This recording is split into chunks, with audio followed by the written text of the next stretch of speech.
guys, welcome back to Lehigh River Subdivision. I'm Ian, and this is Cam. He's going to be our special guest for the intro today. And what I got for you is a mail call. I have a lot of items downstairs in the train layout from, I want to say February, that I never got to make a video on. We're not doing any of that today. I will get to the engines from that mail call. And the main thing is we're going to be looking at this box. And we'll have Cam help us open it. This is from Microtrains. So this is one of my pre-orders. I was kind of hoping that it would be the constellation car for Toros, because we're in the month of Toros birthdays. And I'm at the end of the Toros spectrum, but I'm still Toros. But this is not the constellation car. So here's my packing slip from Microtrains.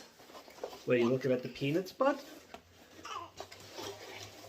And Cam's probably going to play with the peanuts while we open this. Microtrains does a really nice job packaging their stuff.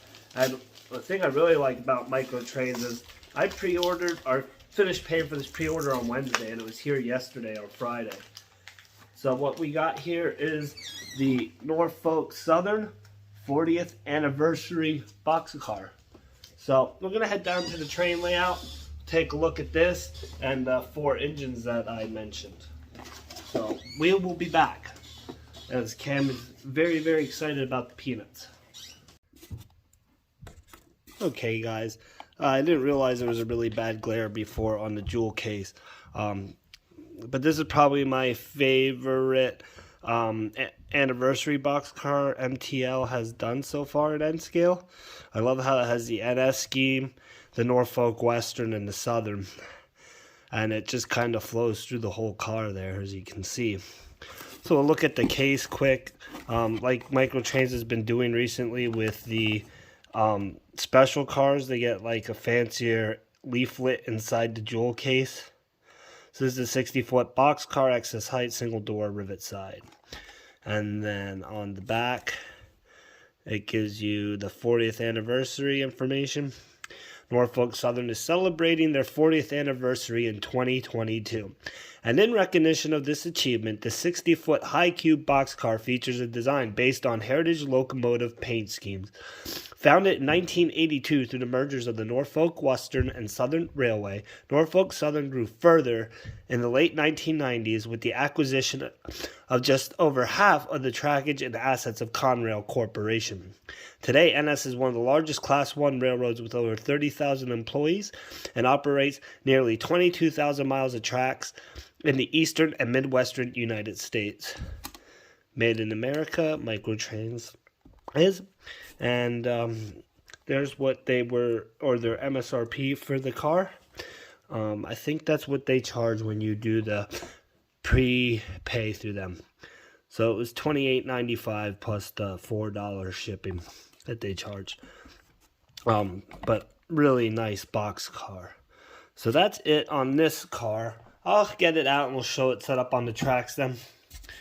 But I'm going to grab the 4 locomotives now. Okay, so if you've been watching my YouTube shorts lately, you may have caught a glimpse at a couple of locomotives that have not been shown before or talked about, and that's because they were mail calls from February that I just haven't gotten around to because I haven't had time. But this morning I have time, so here we are. So I'm just doing the locomotives from the earlier mail calls this year. And I have rolling stock here too to go over. So that'll be another day. So the first locomotive up is the Norfolk Southern Virginian Heritage Unit. This is a Cotto model. I bought it without a jewel case. So therefore I got a really good price on this one. Even though it didn't have a jewel case, looking at the wheels, this one had very, very limited run time, if any at all. And I really love the yellow and black.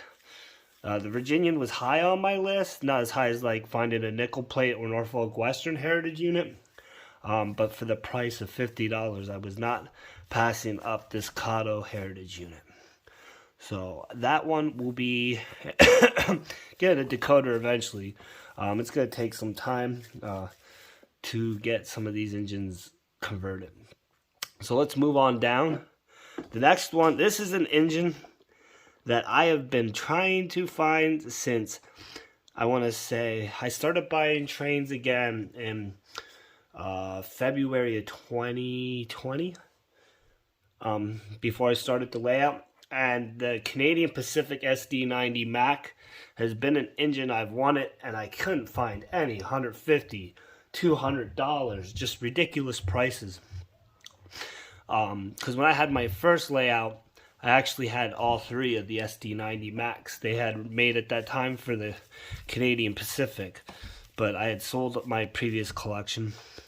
So this was one I wanted to find, and this one also came up used without a box.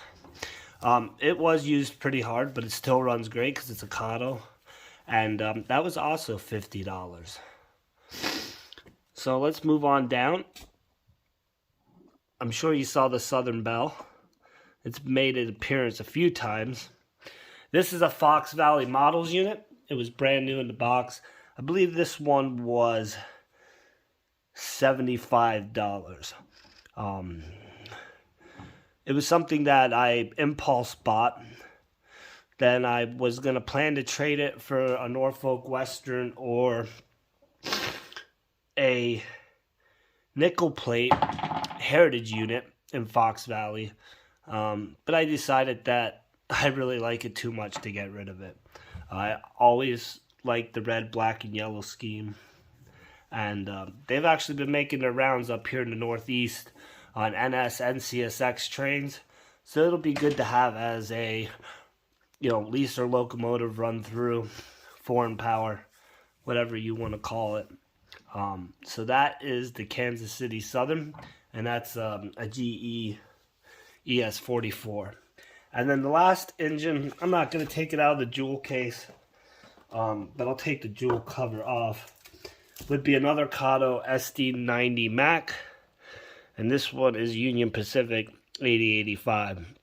And my plans for this is to patch it for the Norfolk Southern, because Norfolk Southern bought all these up and converted them to the SD70 ACUs.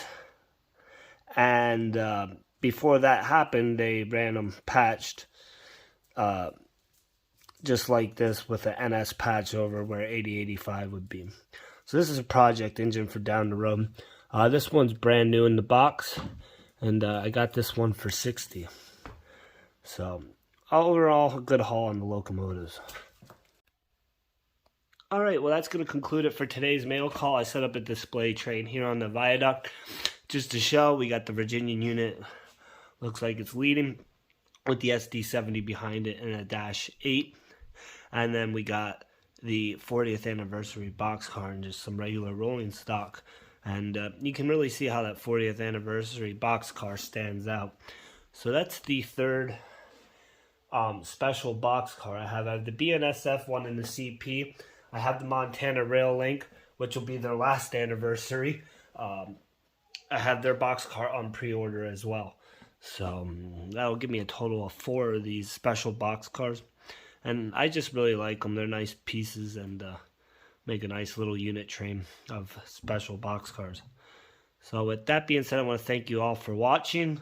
Hopefully I'll be back soon with the rest of the rolling stock from the other mail call, because I don't want to make this too long. And I really wanted to show the NS boxcar, the 40th anniversary. So I want to thank you all for watching. Take care. Have a great week. And we'll see you down the tracks.